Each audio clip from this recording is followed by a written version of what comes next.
Okay, first of all, if you came here because you thought I would teach you about Danish pastry, then you landed on the wrong video. But before I start, I will tell you one fun thing about the so-called Danish that many Americans seem to like. This cake is actually not even called Danish in Denmark. Here we call it wienerbrød. And this type of cake actually has its roots in Austria, where it is called plundergebæk. However, these types of cake are not exactly like each other. The Danes adjusted the cake to their taste and baking traditions. Okay, now that we have satisfied those who came here for Danish pastry, we can now move on to the real topic of the day, the Danish word nå. A word that you will often hear a Dane say is the word nå.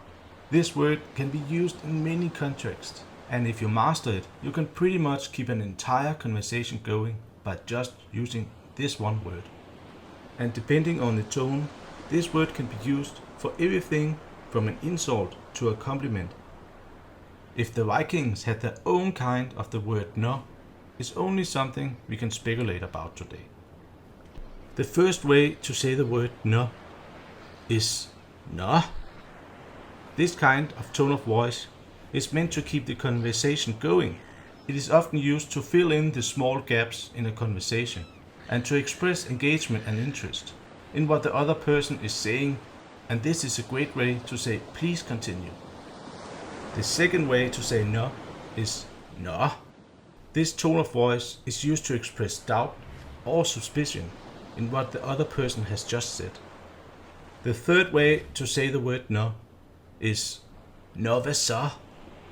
This is the Danish way to say what's up, and this no is mostly used in a casual environment.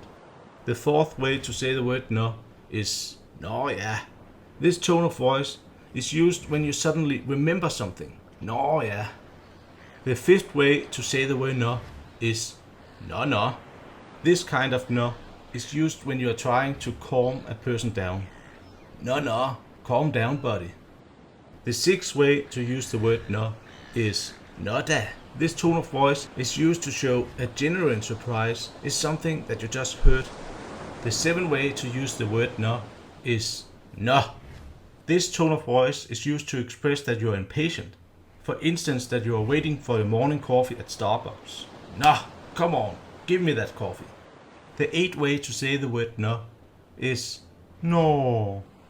This tone of voice is used to express that you find something cute. For example, a small puppy or babies. No, how cute. The ninth way to say the word no is no. This tone of voice is used in a playful way and often used when the adults are about to chase a child in a game of tag. The 10th way to use the word no is no. This tone of voice is used when you finally understand something, probably after you just gotten the point that the teacher tried to get across. The 11th way to use the word no is no, nej. This tone of voice is used when you finally realize that you were wrong and the other person were right. The 12th way to say the word no is no. This tone of voice is used when you really don't care anymore. For instance, when you are tired of hearing the word no. No. I thought it would be fun to make a little video about the word no, so you could get a little insight into the Danish language. Many say it's a hard language to learn, which is not something that I can comment on. But the language can be a little bit complex, especially when the word no can mean 12 or more different things, depending on the tone. I hope you enjoyed this little video. I had a busy week, so I didn't have much time for a video. See you next Sunday for another video. Thank you for watching.